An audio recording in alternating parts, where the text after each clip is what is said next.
Good morning students, welcome to computer class. Today we will study about website and web pages. So you know very well website is a collection of web pages.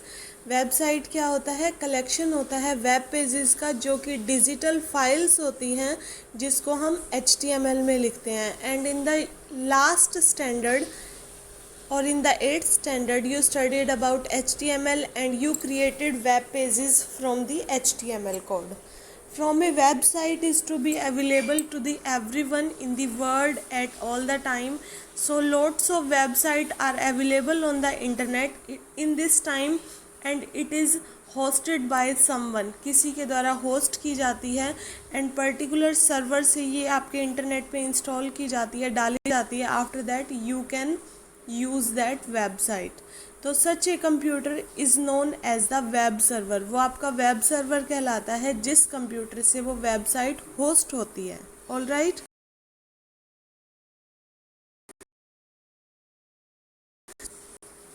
जिस भी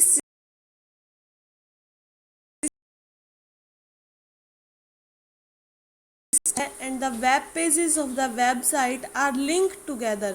जो आपके web pages होते हैं website के वो एक दूसरे से लिंक होते हैं एंड शेयर करते हैं एक कॉमन इंटरफेस एंड डिज़ाइन. उसमें एक लेट्स सपोज एक कॉमन वेबसाइट है, आपकी स्कूल की वेबसाइट है. स्कूल की वेबसाइट में होम पेज होना मस्ट है बिकॉज वहीं से ही आपका ऑल वेबसाइट से नेविगेशन पॉसिबल होगा. ठीक है, ऑल वेबसाइट का डिज़ाइन इक्वल होगा बिकॉज वो किसी कॉमन थीम को लेकर आपकी क्रिएट की गई है. ठीक है, that's why web pages of the website R link together. एक दूसरे से लिंक होते हैं वेब पेजेस और शेयर करते हैं एक कॉमन इंटरफेस एंड डिज़ाइन को. And site might also additional documents and files. उसमें आपकी क्या क्या इंक्लूडेड होता है एक वेबसाइट्स में? फाइल्स होते हैं, documents, images, videos and other digital assets are available in there. All right students, so this is your website you understood very well. And from the computer a website is uploaded, that system is called your web server. वो आपका web server कहलाता है. And definition of website, study again. A website or a site is a group of related web pages. Related web pages होते हैं जो कि host होते हैं, host on A web server. जिस कंप्यूटर से वो अपलोड होती है वहाँ से वो होस्ट होती है and link together and share A common interface and design. All right, जो कि आपकी ऑर्गेनाइजेशन की गोल को फुलफ़िल करते हैं वो आपकी एक वेबसाइट कहलाती है. उसी तरीके से वेबसाइट बनाई जाती है ताकि उस ऑर्गेनाइजेशन के गोल्स एंड फुलफ़िल किए जा सकें. So there are some component of website. So there are some component. First component and main component of website is web host, from where your physically website is uploaded. Hosting is where, hosting वहाँ होती है जहाँ website is physically located. जहाँ physically located होती है, for example you created some web pages and you link together with each other. आप उन web page को एक दूसरे के साथ कनेक्ट कर देते हो और एक वेबसाइट क्रिएट कर देते हो. तो वो सिस्टम आपके सिस्टम पे है फिज़िकली, तो वो फिज़िकली आपके सिस्टम पे है तो आपके सिस्टम से ही वो होस्ट हो सकती है. ठीक है, so group of linked web pages qualify to be called a website. वो आपकी वेबसाइट कहलाएगी. And only when hosted on the web server, जब आप उसको होस्ट करेंगे वेब सर्वर पे. Second component of website is address. What is address? So every website has a unique address. This address is called your URL. Alright, so this is the address of the website. ये आपका address कहलाता है website का और इसको URL कहा जाता है. When someone asks to see a website, अगर आपसे कोई वेबसाइट देखने के लिए कहा जाता है तो आप क्या करेंगे? एड्रेस उसका वेब ब्राउज़र में पुट डाउन करेंगे and ask in to deliver by the web server. ठीक है, so main role about address is in URL. And third component of website is home page. Every website as a home page. I already told you every website has a home page जहाँ से वो navigation कर सकता है आपकी complete websites पे, और सबसे पहले वो होम पेज पे ही आते हैं अगर कोई यूज़र आपकी वेबसाइट पे एंट्री करता है तो. And every website has a home page. It is the first web page. First web page होता है जो अपीयर होता है व्यूअर्स को जब वो वेबसाइट से गो थ्रू होते हैं तो. ठीक है. And next component is design. It is the overall look and feels of the website. ये आपका डिज़ाइन होता है या आप इसको अपीयरेंस भी बोल सकते हैं. And has as a result of proper use and integration elements like navigation menu, graphics and layouts.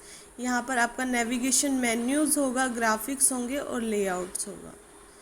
And next is main important content. What content you must have to include in your website. So all web pages contained in the website together make up the content of the website. जिस purpose से, जिस गोल से आप अपनी website बना रहे हैं उसमें उसी से रिलेटेड आपका कंटेंट वेबसाइट में होना चाहिए. And next most important, navigation structure. Navigation structure क्या होता है? जिस होम पेज से आप सारी वेबसाइट पे सर्कुलेट कर सकते हैं, that is will be called your navigation structure. So these are the component of your website.